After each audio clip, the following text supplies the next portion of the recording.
ওয়ার্ডবুক একাডেমিতে সবাইকে স্বাগতম। ইংলিশ ভোকাবুলারিকে সহজ করে সবার মাঝে পৌঁছে দেয়াই আমাদের লক্ষ্য। আমাদের আজকের ভিডিওতে আমরা আলোচনা করব ইংরেজি ভাষার সবচেয়ে বড় 10টি ইংরেজি শব্দ এবং সাথে একটি বোনাস শব্দ। নিজে শিখুন, বন্ধুদেরও জানিয়ে দিন। আর হ্যাঁ, এই ভিডিওর বাইরেও আপনি যদি কোনো বড় শব্দ জেনে থাকেন তাহলে তার অর্থসহ কমেন্টে লিখে ফেলুন, যাতে আমরা সবাই সেই শব্দটি সম্পর্কে ধারণা লাভ করতে পারি।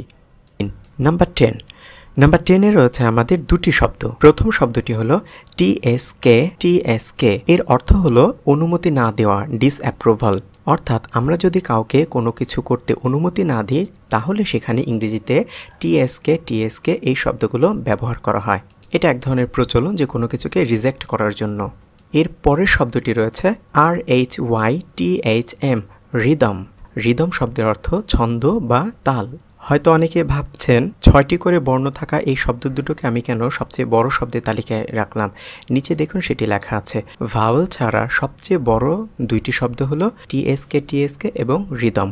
এই দুইটি শব্দের মধ্যে কোনো ভাওয়েল নেই। ভাওয়েল ছাড়া 6 বর্ণের চাইতে বড় কোনো শব্দ আপনি জানেন কি?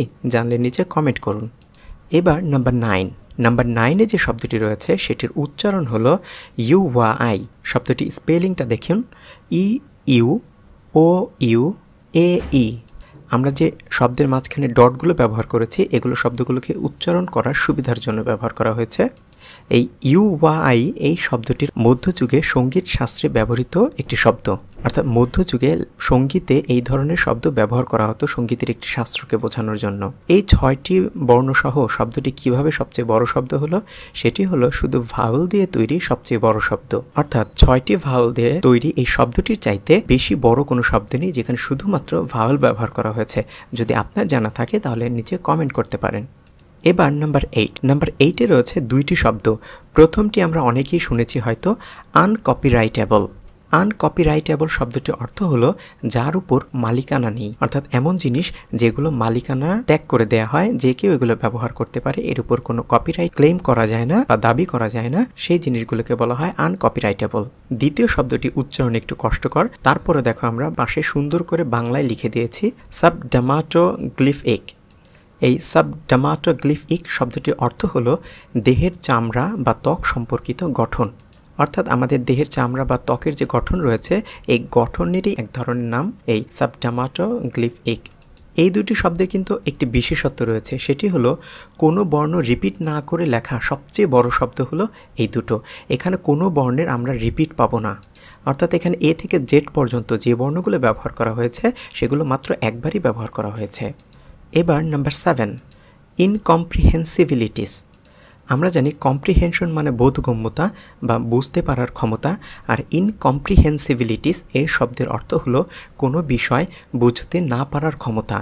এর আগে ইন যোগ করার মাধ্যমে এটাকে নেগেটিভ অর্থ করা হয়েছে, অর্থাৎ অপোজিট অর্থ করা হয়েছে। কম্প্রিহেন্সিবিলিটি অর্থ বুঝতে পারার ক্ষমতা, আর ইনকম্প্রিহেন্সিবিলিটি অর্থ না বুঝতে পারার ক্ষমতা। এই শব্দের লেটার সংখ্যা রয়েছে 21টি। কখনো কি আপনি এই শব্দটি ব্যবহার করেছেন? এবার নাম্বার 6-এ আপনারা যে শব্দটি দেখতে পাচ্ছেন এটি একটি বড় শব্দ এবং এই বড় শব্দটি উচ্চারণ করা একটু কঠিন, আর তাই আমরা এগুলোকে একটু ভেঙে ভেঙে উচ্চারণ করব। এই শব্দটির উচ্চারণ হলো অনারি ফিকাবিলি টুডিনি টাটিভাস। এবার দেখুন একটু দ্রুত যদি আমি উচ্চারণ করি, অনারি ফিকাবিলি টুডিনি টাটিভাস। দেখুন আমি আবার উচ্চারণ করছি, অনারি ফিকাবিলি টুডিনি টাটিভাস।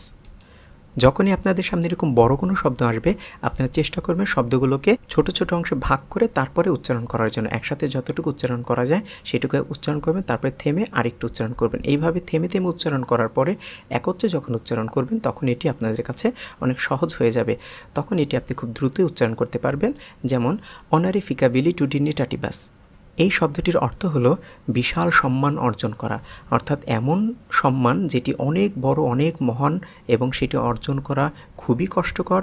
এইরকম সম্মান কেউ যদি অর্জন করে তাহলে সেটাকে বলা হচ্ছে অনারি ফিকাবিলি টুডিনি টাটিভাস, অর্থাৎ বিশাল সম্মান অর্জন করা। এই শব্দে লেটার সংখ্যা রয়েছে 27, অর্থাৎ 27টি। নাম্বার 5-এ যে শব্দটি রয়েছে সেই শব্দটিও কিন্তু একটি বড় শব্দ, তাই আমরা প্রথমে একটু ছোট করে উচ্চারণ করি, অ্যান্টি ডিসএস্টাবলিশমেন্টারিয়ানিজম। আমি আবারও বলছি, অ্যান্টি ডিসএস্টাবলিশমেন্টারিয়ানিজম। এভাবে দুই একবার ছোট করে উচ্চারণ করার পরে দ্রুত উচ্চারণ করলে তখন সমস্যা হবে না। যেমন আমি উচ্চারণ করছি অ্যান্টি ডিসএস্টাবলিশমেন্টারিয়ানিজম। দেখুন আমি আবার উচ্চারণ করছি অ্যান্টি ডিসএস্টাবলিশমেন্টারিয়ানিজম। এই শব্দটির অর্থ হলো চার্চ থেকে সরকারি সহযোগিতা উঠিয়ে নেওয়ার ফলে প্রতিবাদ করা। অর্থাৎ চার্চের উপরে যে সরকারি সহযোগিতা থাকে, খ্রিস্টানদের যে ধর্ম উপাসনালয় রয়েছে সেখান থেকে যদি সরকারি সহযোগিতা উঠিয়ে নেওয়া হয় তাহলে একটি প্রতিবাদ করা হয়েছিল। সেই প্রতিবাদটিকে বলা হচ্ছিল অ্যান্টি ডিসএস্টাবলিশমেন্টারিয়ানিজম। বর্তমানে এই শব্দটি যে কোনো ধর্মীয় প্রতিষ্ঠান থেকে সরকারি সহযোগিতা উঠিয়ে নেওয়ার ফলে এই শব্দটি ব্যবহার করে সেটি বোঝানো হয়। এই শব্দের লেটার সংখ্যা রয়েছে 28টি। এবার নাম্বার 4। নাম্বার 4-এ যে শব্দটি রয়েছে সেই শব্দটি হয়তো আপনারা অনেকেই শুনেছেন কোনো না কোনো সময়ে, কারণ বড় শব্দ হিসেবে এই শব্দটির অনেক প্রচলন রয়েছে। প্রথমে আমি একটু ভেঙে ভেঙে উচ্চারণ করি, ফ্লক্সিনোসিনি হিলিফিলিফিকেশন। আবার দেখুন ফ্লক্সিনোসিনি হিলিফিলিফিকেশন।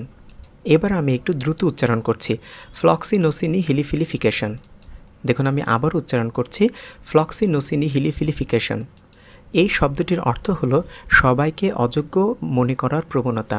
অর্থাৎ এমন কিছু ব্যক্তি রয়েছেন যারা মনে করেন যে কেউ কিছু পারে না।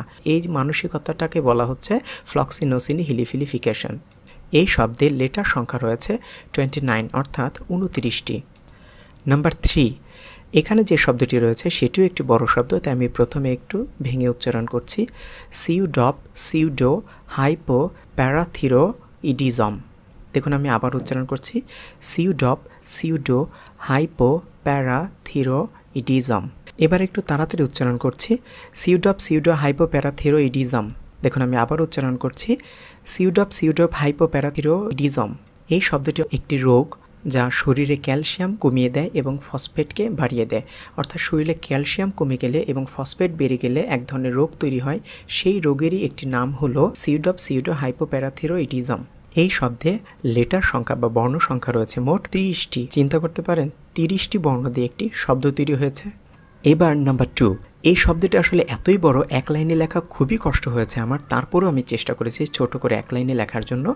প্রথমেই আমরা এই শব্দটির ভেঙে ভেঙে উচ্চারণটা শিখে নেই, সুপারক্যালিফ্রাজিলিস্টিকএক্সপিয়ালিডোসাস। আমি আবার উচ্চারণ করছি, সুপারক্যালিফ্রাজিলিস্টিকএক্সপিয়ালিডোসাস। এবার একটু তাড়াতাড়ি উচ্চারণ করি, সুপারক্যালিফ্রাজিলিস্টিকএক্সপিয়ালিডোসাস। দেখুন আমি আবার উচ্চারণ করছি, সুপারক্যালিফ্রাজিলিস্টিকএক্সপিয়ালিডোসাস। এই শব্দটির অর্থ হলো যখন কিছুই করার থাকে না এমন অবস্থা। এই শব্দটি একটি মজার তথ্য হলো এই শব্দটি দিয়ে একটি গান রচনা করা হয়েছে এবং সেই গানটি হলিউডের একটি সিনেমায় বেশ কিছু বছর আগে ব্যবহার করা হয়েছে। আপনারা যদি ইউটিউবে এই সুপারক্যালিফ্রাজিলিস্টিকএক্সপিয়ালিডোসাস সার্চ দেন এবং মুভি লেখেন তাহলে আপনি মুভি সং হিসেবে এই গানটি পেয়ে যাবেন এবং সেখানে দেখবেন যে এই শব্দটিকে কি সুন্দর করে সুরের মাধ্যমে বলা হয়েছে এবং সেখান থেকে আসলে আপনি উচ্চারণটি অনেক সহজে শিখতে পারবেন। এই শব্দে লেটার সংখ্যা মাত্র 34টি। এবার নাম্বার 1। নাম্বার 1-এ যে শব্দটি রয়েছে এটিকে আসলে আমি এক লাইনে লিখতে পারিনি, লিখলে অনেক ছোট হয়ে যেত, আপনাদের দেখা সুবিধা হতো না, তাই এটি আমি 2 লাইনে লিখেছি কারণ এখানে লেটার সংখ্যা মোট 45টি। প্রথমে আমি শব্দটিকে একটু ভেঙে ভেঙে উচ্চারণ করছি, pneumonoultramicroscopicsilicovolcanoconiosis. আমি আবার উচ্চারণ করছি, pneumo ultra microscopic silico volcano কৌনিওসিস।